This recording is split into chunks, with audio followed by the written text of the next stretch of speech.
amis, j'espère que vous allez bien. Je suis ravie de vous retrouver dans cette vidéo. Aujourd'hui, nous allons papoter sur mes produits terminés du mois de septembre. Ma boîte ne semble pas très garnie car ce sont des formats plutôt petits, mais il y a quand même 9 produits, donc on a de quoi causer et on va y aller tout de suite avec les soins pour le corps.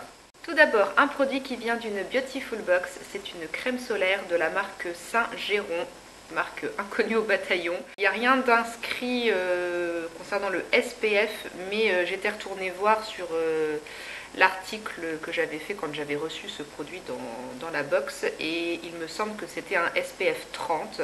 Donc j'ai embarqué ça au mois d'août dans ma valise quand je suis partie en vacances dans le sud. Et puis il en restait un petit fond que j'ai terminé au mois de septembre quand je me suis un petit peu encore exposée chez moi sur la terrasse, sur le transat. C'est une crème solaire qui contient de l'eau florale biologique de fleurs d'oranger et aussi un extrait d'aloe vera. Donc on sent un peu la fleur d'oranger. Mais c'est assez léger, ça va, c'est pas trop fort. Et du coup, c'est une crème solaire qui avait une bonne odeur, j'ai bien aimé. Par contre, ce packaging-là, c'était absolument pas pratique pour récupérer la matière parce que c'était pas du tout une crème liquide. Donc en fait, même en renversant le tube comme ça, il n'y a rien qui coulait. Donc j'étais obligée d'aller racler comme ça avec mon petit doigt. Et à la fin, j'ai même dû prendre le manche d'un pinceau pour racler ce qu'il y avait au fond. Mais sinon, hormis ce packaging pas pratique, c'est une crème solaire qui a bien fait son boulot pendant la semaine de vacances dans le sud. J'ai très peu pris de coups de soleil, j'en ai eu légèrement dans le dos, en dessous des omoplates à ce niveau ici. J'ai eu quelques coups de soleil, mais franchement très léger, sinon ma peau a tout de suite bronzé sans rougir. Donc cette crème a fait son travail. Je m'en suis servie juste sur le corps, pas sur le visage, parce que j'avais une autre crème solaire spéciale visage. Donc bon voilà, ça fait le boulot. Après au niveau de la texture de l'application, ça laissait quand même un film un peu blanc. J'ai trouvé que selon certains endroits de mon corps, ça s'étalait pas super bien. Ça laissait quand même un filtre un peu blanc et puis ouais, une texture quand même en surface de la peau, ça pénétrait pas totalement. Mais bon, moi la peau était quand même bien protégée. Donc bon voilà, c'est une crème solaire que j'avais, que j'ai utilisée, mais j'ai pas eu de gros coup de cœur non plus, donc je ne la rachèterai pas. On reste dans les produits qui viennent de chez Beautiful Box. J'ai deux hydratants corporels. Donc le premier, c'est de la marque Sanoleo. Alors, les inscriptions blanches sur le packaging un peu opaque comme ça, on voit pas trop bien. C'est le lait soyeux hydratation à l'amande et à la spiruline. Et ça, c'est un produit que j'ai beaucoup apprécié. Lait soyeux, ça porte vraiment très bien son nom. Là, pour le coup, c'est une texture qui était vraiment liquide, donc aucun souci pour faire sortir la matière du packaging. Cette texture laiteuse était vraiment ultra agréable à étaler, à masser sur la peau. Ça pénétrait pas tout de suite, on avait vraiment le temps de se masser la peau. Donc moi, je m'en servais, genre, je fais ça sur mon bras, mais je m'en servais surtout pour le décolleté, les épaules et les jambes. Et c'était vraiment super agréable à étaler, ça laissait vraiment la peau toute douce, toute soyeuse, ça hydratait bien. En tout cas pour les besoins de ma peau qui n'est pas ultra sèche, ça suffisait. Donc ça c'est un produit que j'ai vraiment bien apprécié. Au niveau de l'odeur, je ne saurais pas dire si ça sentait vraiment l'amande. C'est pas une odeur très forte en tout cas, ça sent un peu le propre on va dire. C'est une odeur plutôt neutre, un peu propre. Mais vraiment super agréable, ça c'est une belle découverte, j'ai beaucoup apprécié utiliser ce produit, je sais pas si je rachèterai, je sais pas trop où on peut retrouver la marque Sanoleo à part le site de la marque, faudrait peut-être passer une commande spécifique, mais bon, si j'ai l'occasion de pouvoir réutiliser ce produit, il n'y a pas de souci, ça sera avec plaisir, mais bon je vais pas courir le racheter tout de suite quoi, de toute façon j'ai encore pas mal de soins corporels en stock. Donc on continue avec un autre hydratant pour le corps reçu dans une Beautiful Box. Alors ça s'appelle Baume Visage Hydratant You and Me de la marque Inuit. Encore une fois le choix de couleur n'est pas très judicieux. Ce bleu turquoise sur le tube violet pastel, c'est pas ce qui ressort le mieux. Je ne sais pas si vous arriverez à lire. Donc à l'avant c'est marqué Baume Visage et sur l'arrière c'est marqué Visage et Corps. Et donc moi je m'en suis servi que sur le corps et pas sur le visage parce que dans ce produit il y a de l'huile de coco et ça c'est un ingrédient qu'il ne faut surtout pas mettre sur son visage, en tout cas il faut éviter parce que c'est comédogène, ça peut donner des boutons. Donc moi qui ai une peau à tendance un peu grasse et qui a tendance selon les périodes du mois à faire des boutons, l'huile de coco je fuis cet ingrédient, jamais je mets ça sur mon visage, donc du coup je me suis servi de ce baume pour hydrater mon corps. Je l'avais aussi emmené dans ma valise en vacances et du coup les soirs après mes journées d'exposition sur la plage, j'hydratais donc mon corps avec ce produit. Bon, ça ne sent plus rien, mais de mémoire, ça sentait quand même un petit peu la noix de coco. C'est pas l'odeur que je préfère pour les soins corporels, mais ça passe. C'est un baume qui avait une texture quand même assez riche, assez épaisse, donc du coup pour bien hydrater la peau et l'envelopper un petit peu dans un cocon, on va dire, après les journées d'exposition au soleil, c'est vrai que c'était quand même pas mal.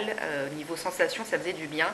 Après, niveau hydratation, alors oui, ça hydrate, mais par contre, les quelques coups de soleil que j'ai pu avoir, ça n'a pas vraiment aidé à apaiser. Je me souviens que l'an passé, j'avais acheté le Lecor réparateur Mixa et ça avait vraiment très rapidement soulagé les coups de soleil que j'avais eu l'été. Mais celui-là, par contre, non, ça n'a pas eu d'action là-dessus. Mais ça a quand même bien hydraté et pris soin de ma peau puisque je n'ai pas du tout pelé après. Donc voilà, et du coup ça me fait dire aussi que c'est un produit que j'aurais absolument pas pu utiliser sur mon visage même s'il n'y avait pas d'huile de coco dedans parce que la texture était vraiment très riche, très épaisse et ça laissait quand même un bon film hydratant en surface de la peau et ça sur le visage c'est une sensation que j'aurais pas trop appréciée. Donc voilà pour ce produit, je ne le rachèterai pas parce que j'ai pas eu de coup de cœur. Il existe plein d'autres hydratants corporels que je préfère avec des odeurs aussi qui m'ambiancent plus que ce produit. Un dernier produit hydratant, j'ai vraiment pris soin de mon corps ces dernières semaines, ces derniers mois, donc c'est bien. Alors le packaging est complètement pourri, ça s'est complètement pété dans tous les sens quand j'ai voulu appuyer pour faire sortir le produit. Le tube s'est complètement fendu de toutes parts, donc vraiment pas top. C'est de la marque L'Occitane en Provence, j'avais eu ça dans un calendrier de l'Avent de la marque. C'est le concentré de lait au lait d'amande. Alors ici j'ai adoré l'odeur, cette odeur d'amande un peu poudrée, façon spa, c'était vraiment super agréable. J'ai adoré l'odeur de ce lait. La texture concentrée de lait était vraiment très sympa aussi. De mémoire c'était quand même un peu moins liquide que le Sanoleo. Mais vraiment texture aussi super agréable à étaler, à masser sur la peau et puis vraiment l'odeur très sympa et qui reste un peu sur la peau. Et au niveau de l'hydratation, alors ça dépend des zones. Pour tout ce qui est décolleté, épaules, ça me convenait. Par contre, au niveau de mes jambes, surtout au niveau des chevilles, là ces dernières semaines, mi-septembre, fin septembre, j'ai eu la peau qui devenait un petit peu sèche, ça avait légèrement peau de croco. Et ce produit n'était pas suffisant parce que j'en appliquais le soir et le lendemain, ma peau était toujours sèche. Donc pas ultra efficace si vous avez la peau très desséchée, mais en crème d'entretien, si vous n'avez pas trop de soucis, elle est vraiment très très sympa et vraiment l'odeur, j'ai adoré. Est-ce que je rachèterais? Je ne sais pas parce que bon, les produits d'Occitane c'est sympa, c'est très sensoriel et tout, mais ça coûte quand même un petit peu cher. Et si c'est pas ultra efficace quand on a la peau un peu desséchée, c'est un peu dommage. Mais je sais pas, je garde quand même cette référence dans un coin de ma tête, mais pas certain que je rachète. Un dernier produit pour le corps qui vient d'une Beautiful Box, c'est une crème pour les mains, cette fois-ci de la marque Symbiose. Je l'avais commencé en début d'année, je crois, vers la fin de l'hiver. Après, j'ai fait une petite pause parce que l'été, j'hydrate très peu mes mains, j'y pense pas parce que elles sont pas du tout desséchées, j'ai aucun problème. Donc c'est vrai que l'été, je fais un peu l'impasse là-dessus. Mais dès que les températures redescendent et qu'on repasse en dessous des 10 degrés, j'ai mes mains, surtout entre les doigts, ici, entre les phalanges, ça redevient tout sec. Donc fin septembre, je me suis remis à utiliser cette crème et du coup je l'ai terminée. Donc c'est la crème main eau des glaciers. Niveau odeur, vraiment rien de particulier, ça sent la crème, c'est assez neutre. Il en restait légèrement, donc je vais réhydrater ma main avec. Mais bon, c'est pas une crème qui m'a fait grande impression, on va dire. Je prenais pas plus de plaisir que ça à l'utiliser les soirs. Je l'avais mis sur ma table de nuit et puis j'hydratais mes mains avec juste avant de faire dodo. Bon, ça hydrate, ça peut être une crème d'entretien sympa, mais quand j'avais les mains vraiment très abîmées, très desséchées, c'était pas assez costaud pour réparer la peau. Et puis je sais pas, au niveau du fini, de la sensation que ça laissait sur mes mains, ça laissait pas l'espèce de fini un peu crémeux, velouté, doux. Ça faisait un peu rêche, j'ai trouvé. Enfin, mes doigts, ils accrochent un peu, ça glisse pas. Donc voilà pour cette crème. Non, vraiment, elle m'a fait ni chaud ni froid. J'ai pas pris plus de plaisir que ça à l'utiliser. Donc je rachèterai pas. On zappe la catégorie cheveux. Je n'ai pas fini de produits capillaires en septembre. Donc on passe aux soins pour le visage. Et il y en a un seul. C'est un baume à lèvres de la marque Eau Thermale Jonzac. Le baume lèvres réparateur H2O Booster dans la gamme Réhydrate Plus. Dans cette gamme, si je dis pas de bêtises, je crois que ça fait partie de la même gamme. J'ai déjà utilisé 2 fois le contour des yeux que j'ai beaucoup aimé. Et c'est pareil pour ce baume. C'est un baume à lèvres qui fait vraiment très bien son travail. Donc ça se présente sous forme d'embout boule comme ça. La texture est vraiment très épaisse. Il n'y a vraiment pas besoin d'en prélever beaucoup. J'en faisais vraiment sortir l'équivalent d'un ou deux grains de riz, pas plus. Et puis après on étale ça du coup sur les lèvres. Ça enrobe vraiment bien les lèvres. Ça donne une bonne sensation de protection et d'hydratation et ça fait vraiment très bien son travail. Il n'y a vraiment pas besoin d'en mettre beaucoup et ce tube m'a duré 1 an alors que je m'en sers tous les jours quasiment. Bon, peut-être des fois le dimanche, ok, si je sors pas, bon bah, des fois je zappe. Mais sinon, le reste de la semaine, je m'en sers 2 fois par jour, le matin et puis en début d'après-midi, après la pause repas, j'en remets un petit peu. Et franchement, je n'ai eu aucun souci de gerçure, de lèvres qui tiraillent, qui sont sèches, qui se fendillent ou quoi. Franchement, très très bon baume qui fait bien son travail, bien compatible aussi avec les glosses, les rouges à lèvres après. Il n'y avait aucun souci pour appliquer tout ça après et j'ai eu aussi rarement ce souci-là. Des fois avec les rouges à lèvres, les baumes, si c'est pas trop bien compatible, je sais pas si ça vous le fait vous, mais moi ça peut me faire des petits amas blancs comme ça aux commissures des lèvres, c'est absolument immonde. Et avec ce baume-là, eh ben, c'est une chose qui m'arrivait pas très souvent. Donc franchement, très très bon produit, j'ai adoré, j'aime beaucoup la marque Jonzac, tout ce que j'ai testé pour l'instant, ça m'a bien plu. Donc je vais garder cette référence dans un coin de ma tête, j'ai un petit stock de baume à lèvres à écouler, mais une fois que je les aurai terminés, pas impossible que je retourne un jour vers celui-ci. On arrive à la dernière catégorie, le make-up. J'ai utilisé au mois d'août et fini en septembre 2 échantillons de soins teintés bébé crème. Donc c'est des teintes très foncées que je ne pouvais utiliser que après avoir bien bronzé. Donc c'est pour ça que je les ai enfin dégainées parce que ça faisait des années que ça traînait dans un tiroir. Donc là, c'est le soin teinté phyto-hydratant de chez Sisley en teinte 4 beige ambré. Alors ça, c'est tellement vieux que quand j'ai regardé sur le site de la marque, ce produit-là n'existe plus sous ce nom. Ça a changé de nom, ça a été reformulé, je pense. Mais bon, il existe toujours un produit assez similaire. Je ne sais pas si vous arriverez à voir un peu la couleur, mais c'était quand même vraiment très foncé, hein. J'ai déjà débronzé, c'est plus foncé que ma main maintenant. Bon, ce soin teinté, franchement, il m'a pas fait grande impression non plus. En même temps, depuis le temps que ça traînait, peut-être que la formule avait un petit peu tourné, mais j'ai pas vraiment aimé le fini que ça laissait sur ma peau. Pourtant, un soin teinté, c'est censé, je pense, être plus léger qu'un fond de teint. Mais ce produit me laissait une sensation pas agréable sur la peau. Je sentais la matière en surface de ma peau. Je trouvais pas que c'était super confortable. Niveau couvrance, c'était vraiment très léger. Après, pour un soin teinté, forcément, on n'en demande pas des masses. Mais j'aurais préféré un chouïa plus de couvrance quand même. J'ai trouvé que c'était trop léger. Même si j'avais bien bronzé, j'avais encore quelques cicatrices, quelques taches qui pouvaient se voir. Et ça les camouflait pas du tout. Donc non, franchement, ce produit, il m'a fait ni chaud ni froid. Et vu le coût des produits Sisley, ça, c'est pas un produit que je rachèterais. Si j'ai l'occasion de pouvoir retester un échantillon, pourquoi pas. Mais là, comme ça, moi, je n'irai pas racheter. Et j'ai terminé aussi une bébé crème, enfin un échantillon de bébé crème soyeuse de Bio Beauté by Nux. Alors ça, pareil, c'est très très vieux. Je pense que ça n'existe même plus. C'était la teinte foncée, donc bah, pareil, hein, une teinte vraiment très foncée comme vous pouvez le voir sur le packaging là. C'était vraiment très foncé, même un peu trop parce que quand je l'ai fini en septembre, j'avais déjà commencé un peu à débronzer.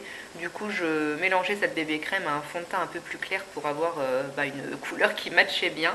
Il me semble que j'avais déjà utilisé un échantillon de ça il y a quelques années, parce que je crois que j'en avais deux de la teinte foncée, je sais plus, ou alors une teinte médium. Alors le produit a une petite odeur un peu de pêche, mais c'est mélangé à autre chose. C'est assez parfumé quand même. Moi j'ai pas trouvé ça super agréable. Sinon c'est une bébé crème qui ne nécessite vraiment pas d'en prélever beaucoup. C'est une matière qui s'étire et s'étale assez facilement. Du coup j'ai fait quand même pas mal d'applications juste avec cet échantillon là. Pareil pour celui-là d'ailleurs, hein. Je pense que j'ai pu quand même m'en servir 6 ou 7 fois. Et si je compare du coup au produit Sisley, j'ai préféré le fini et le rendu laissé par cette bébé crème sur ma peau, mais c'était pas vraiment un gros coup de cœur non plus. Je la sentais quand même un petit peu encore en surface, c'était pas ultra confortable on va dire par rapport à d'autres produits que j'ai déjà pu tester.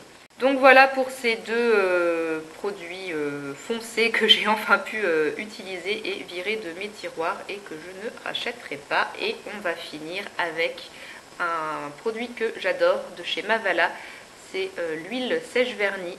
Je ne sais plus, ça doit être le deuxième ou troisième, non peut-être deuxième flacon que je termine, mais il n'y a vraiment pas besoin d'en mettre beaucoup. C'est une huile, donc ça fait sécher le vernis vraiment très vite, ça c'est un super allié. Vous avez juste à déposer comme ça, tac, une petite goutte sur l'ongle et puis l'huile elle s'étale toute seule sur l'ongle. Et ça aide vraiment à accélérer le séchage, donc ça c'est vraiment très pratique. Par contre, je pense que la formule quand même avec le temps se détériore. Ces dernières années j'ai quand même beaucoup moins de temps pour me faire les ongles. Donc je mets beaucoup moins souvent de vernis et du coup ben, ce flacon là il était entamé depuis 2019. Ça faisait 5 ans que c'était entamé et je pense que la formule a fini quand même par se détériorer parce que les dernières manucures que j'ai pu faire, à chaque fois ben, je mets ma base, mes 2 couches de couleur, mon top coat, c'est très beau. Et puis je mets de l'huile sèche vernis et puis ensuite une fois que tout est sec, et ben, ça fait des bulles. Le vernis se mettait à buller. Et du coup le rendu était pas beau du tout. Alors au début j'avais incriminé une base, je pensais que c'était une base qui faisait ça et en fait je pense que c'était plutôt l'huile sèche vernis dont la formule avait un peu tourné quoi. Donc je pense que ben, c'est un produit qu'il faut quand même utiliser assez rapidement. Sa durée de vie est quand même limitée. Mais quand vous avez le flacon neuf, en tout cas ça marche super bien, ça fait très bien sécher le vernis et ça n'altère pas le rendu de votre manucure. Donc ça c'est quand même un sacré indispensable que j'ai déjà racheté, j'ai un flacon en stock, même si j'ai plus trop de temps pour mettre du vernis, en tout cas sur mes mains, sur mes pieds, ça j'aime toujours en avoir, mais sur les mains c'est vrai que j'ai beaucoup moins l'occasion et le temps d'en mettre, mais j'ai quand même racheté ce produit, j'ai un flacon en stock parce que quand je veux faire mes ongles, ça je ne m'en passe pas. Voilà pour cette vidéo de produits terminée, j'espère qu'elle vous a plu, merci à vous de l'avoir regardée jusqu'au bout si vous êtes encore là. Je vous attends dans les commentaires si vous avez envie d'échanger avec moi à propos des produits que je vous ai présentés aujourd'hui. Je vous laisse, je vous embrasse et on se dit à très bientôt dans une prochaine vidéo. Ciao!